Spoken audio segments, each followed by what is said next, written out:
Безнең як табигаты өчен ят булган туе агачын үстерүче терекле шөгыль. Муслим урамнарына утыртылган туеларга 7-8 яшь. Шулай булса да, аларны язгы кояш нурларыннан капларга кирәк әле. Январь айында шушы кояш кыздыра башлый да, кардан чагылып, туеларның ботакларына үзенең җылысын җибәргәч, анда тамырдан мемми үскә су. Шуңа алар саргая башлый. Беренче елны әле без берничәсен алыштырдык та нык яңганнарын. Хәзергеләренә инде бик тимәйбез. Саргая да кире яшелләнеп үсеп китә. Но менә шул ямьсез не булмасын өчен, күренмәсен өчен без менә шулай төрә башладык туеларны.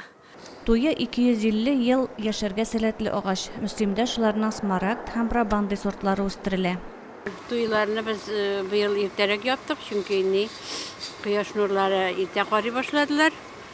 Синтерны гына яптык, чөнки бүтән җирдә менә минем участокта агач күләгәләре каплап тора. Камыш саламы белән каплау усулын предприятие эшчеләре иң нәтиҗәлесе дип тапканнар. Быел җәяүлеләргә матуррак күренсен өчен мишкабинадан ясалган зур бантлар белән бизәргә булганнар. Biz аны менә карап торабыз, туелар төрелгән, алар безнең эстетик зауык белән төрелгәннәр. Һәм алар безнең шушы үзәгебезгә матурлык биреп торалар. Бергәләп саклыйк шушы матурлыкны. Башка урамнарда да, шушы үзәктә дә һәм муслимебезне матурлыгын күреп яшәргә язсын.